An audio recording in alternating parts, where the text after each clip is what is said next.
Endgame stuff. Fill out your token shop. Just make careful choices. Um, we've gone over what all the token shop does and things that you probably should or shouldn't be buying. There are other things though. If you're playing in normal mode and you've finished Shadow Man, you're not in the end game. If you've completed hard mode and you finish Shadow Man, you're about to see the real ending, and then you'll unlock Endless Multiverse and Hero Trials. Hero Trials are your daily quest, pretty standard affair for a roguelite. So if I enter this, hover over the question mark here to see what the effects are. When you revived, reveal random cells equivalent to your number of orbs. That's weird. And when you complete a stage, spawn cankers. That's awful. Some of them are weird. Some of them are useful. Some of them are terrible. You will have a number of items, a number of levels. It's like solving a regular level, really, a regular stage. If you complete enough of them, you unlock an achievement. Yeah, some of them are amazing. Some of them give you a load of tokens. Some of them start you with a bunch of items. Because the items and the loot that you find are random, they're a bit weird as daily quests go because you're playing a curated run, but everyone's run is random. So they're not that traditional as dailies go, but yeah, they're okay. Endless Multiverse, if you enter this, so you play a stage, as per normal. The levels will be really weird though. So they'll just be like weird, like the tile set will not always match the stage. The music will be weird, the signs will be weird. Also expect a lot of stage mods. I believe when you finish any Endless Multiverse quest, you can see, if I go into it here, this final level, Metagate, always has a dimensional portal, so you have to sacrifice something to be able to pass. Sometimes that's souls, so keep a lot of life on hand, but always check this requirement before you start playing the stage, just so you can be prepared for it. I believe it also has the mod that's... oh no, I thought it always had the only one monster mod, but they are quite large, so don't worry about solving them too much. So yeah, if you complete Metagate, you go down a set of stairs, and you'll move on to the next in the Endless Multiverse chain, which will have more monsters per level, more mods per level, just gradually gets a little bit harder. There's also the Prestige, or I don't think it's called Prestige, but that's how I tend to refer to it. Once you reach level 100, you can... it's a standard mechanic in a few games like this, that you can effectively like ascend if you play Kingdom of Loathing, or you can perform a full character reset and gain a benefit. So you can see these two little pips here on my character profile. They mean I've ascended twice. That means that whenever I gain tokens from leveling up, I gain a few more tokens. I think it's like 1 to 3 tokens per level per prestige that I'm pulling down. So the best way to gain tokens is to gain a lot of levels, get some prestige ranks under your belt, and just keep doing it. Also, prestige goes on to unlock some extra sort of like some extra cosmetics.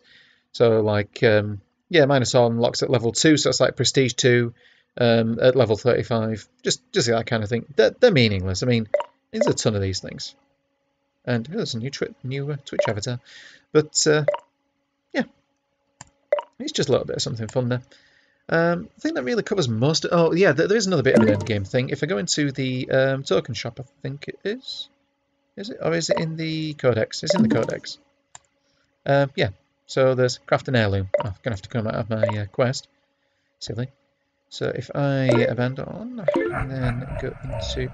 Oh, I should also mention, in the token shop, if you're at any level of Endless Multiverse beyond 1, you can spend 1 token to reset to level 1. Which sort of the point is that when you go into Endless Multiverse, it will preserve your items and your cash, so you can go on to try and build an incredibly powerful run that will survive deeper and deeper dives. If you want to reset and start going back to the beginning and rebuild your run, or if it's got too hard for you, you can reset. But yeah, if I go into the Codex and go into the heirlooms, I can build anything for which I've earned a blueprint.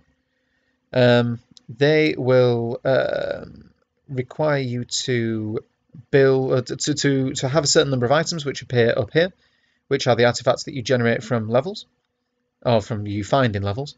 If I click, it will generate sort of a spin the wheel kind of like like a Wheel of Fortune style thing. So if I do this, I have no space for heirlooms. I am an idiot. I'm going to buy an heirloom slot just to demonstrate. Oh gosh, so that's how you activate that. I guess it just wasn't working before. Token shop, gonna buy an heirloom slot. Nope, not a pro, not that one. I want to... Am I completely bought out for heirlooms? I suppose I might be. That is really unfortunate.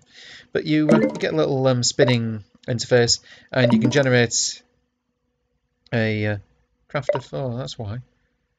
Means I possibly can't afford it. Crafter 3?